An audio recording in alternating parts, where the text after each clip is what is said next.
Saudara, mari kita lanjutkan pembahasan kita kali ini dengan tema memutus tali pusar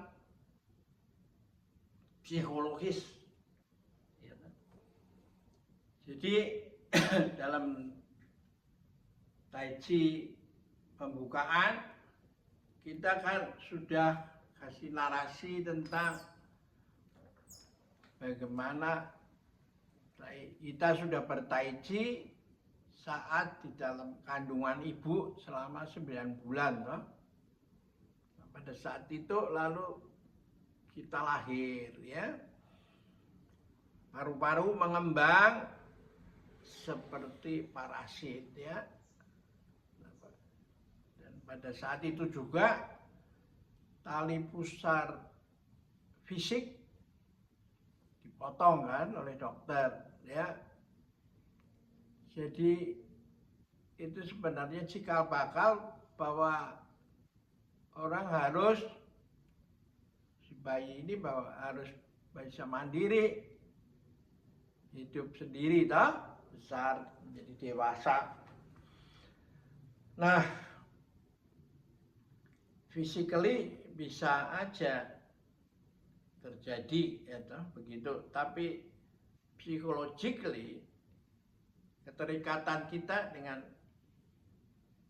ibu itu terus ada, ya toh, terus juga berkembang keterikatan kita pada guru, ya, karena dia yang mendidik kita dari kecil sampai dewasa, toh. Dan istilah guru itu menurut bahasa Sanskerta, gu disebut artinya gelap, ro itu terang. Menurut bahasa kita di sini digugu dan ditiru. Jadi keteladanan, ya toh? Nah, itu penting ikatan ini semua karena terus berkembang tanpa henti sampai Anda dewasa. Nah, bagaimana cerita silat mengajar kita supaya kita itu bisa melepaskan diri dari ikatan psikologis yang membuat kita dewasa itu, ya. Dan lalu sadar bahwa tugas dan kewajibannya sendiri, ya, untuk mengatur keluarga sendiri. Nah, dalam suatu cerita silat ada kisah tentang seorang murid yang selalu yang sudah menguasai dia ilmu yang diberikan pada guru, tapi nggak berani untuk turun gunung itu. Dia selalu berkilah ketika disuruh, kamu saatnya turun gunung, karena dharma di gunung ini hanya sebagian kecil aja. Dharma yang besar, lebih luas, variatif itu ada di masyarakat. Gitu. Kamu harus datangi untuk belajar dari situ, kan? Hidup dari situ. Tapi selalu beralasan dengan mengatakan, guru, saya masih merasa belum siap, gitu. Ya, guru, saya masih mau mendengarkan kuliah guru lebih lanjut lagi, belum merasa belum cukup buat saya. Nah, terus begitu alasan, dan akhirnya apa yang terjadi? Si guru itu mengatakan, ya oke, kamu merasa begitu, ya toh. Tapi akan tiba saatnya di mana itu tidak bisa dihindarkan lagi. Kamu harus turun gunung juga. Nah, si murid itu merasa bahwa mungkin saya bisa setahun lagi atau apa, merasa tenang lah, mempersiapkan diri. Nah, tapi gurunya mengatakan, wah, iya bagus, tapi itu waktunya nggak lama lagi loh. Ya, guru. Nah, ketika dia besok bangun pagi, dia mau seperti biasa rutin belajar dari guru, tapi gurunya nggak ada. Dia cari-cari, di mana sih kok guru nggak ada? Seharian nggak, setengah hari nggak kelihatan. Lalu dia berpikir bahwa mungkin guru sedang jalan-jalan atau apa. Tapi nggak ketemu, malam sampai malam nggak, besok pagi juga nggak ketemu lagi. Ya toh, wah dia mulai was-was ini. Nah lalu dia ingat pada nasihat gurunya, salah satu yang pernah gurunya katakan bahwa orang harus bisa melepaskan ikatan yang kurang sehat, yang masih membuat Anda kekanak-kanakan dengan masa lalunya itu. Anda harus bisa berani untuk memotong tali pusar psikologis itu sendiri. Ya. Dan karena itu, lalu dia pikir, oh ini yang diajarkan oleh guru, bahwa kalau kita sendiri terus ragu, lingkaran setan itu harus dipotong. Dan karena itulah sang guru yang harus cabut dari hubungan itu dengan menghilang gitu. Ya. Nah, dalam cerita silat ini Anda mendapat banyak kisah-kisah tentang itu.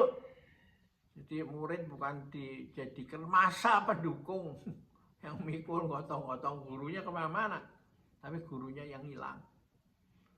Nah, ini ada kaitan dengan cerita-cerita yang pernah saya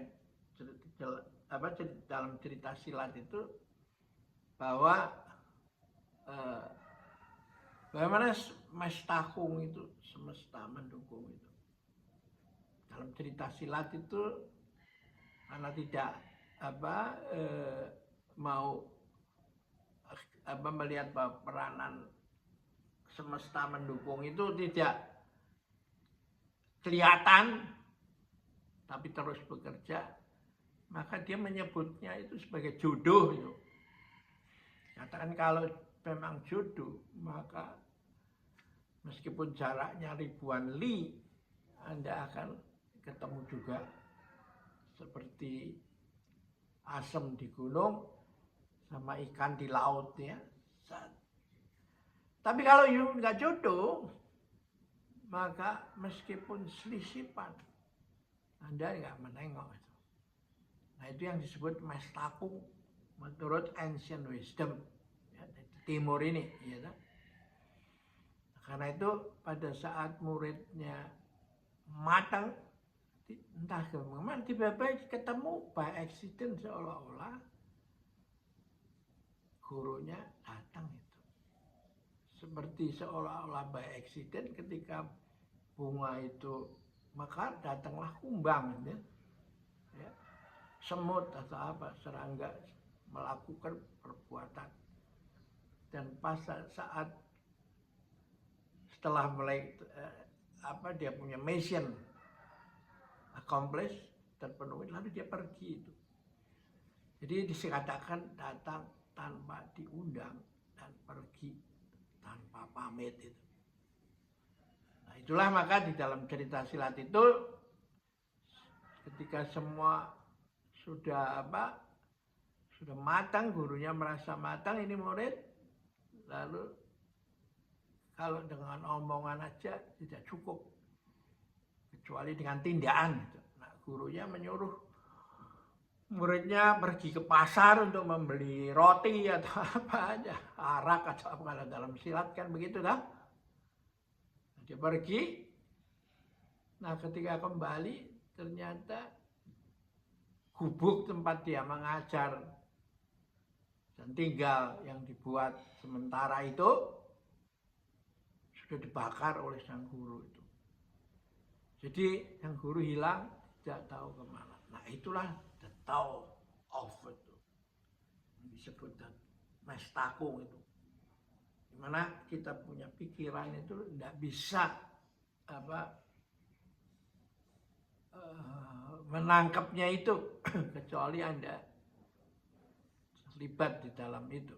Seperti rasa durian itu hanya bisa dipahami setelah Anda makan, ya.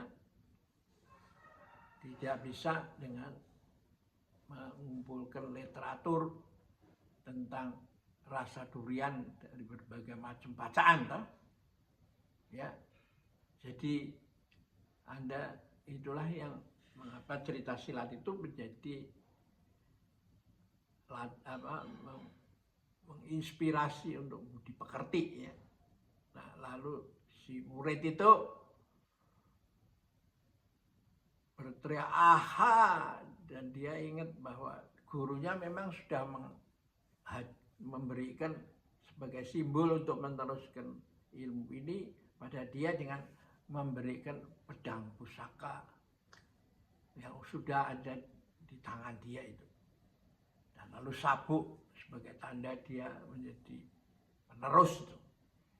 Lalu dia cari itu semua, pakai lagi, dan dengan langkah yang mantap dia menuruni gunung itu, ya.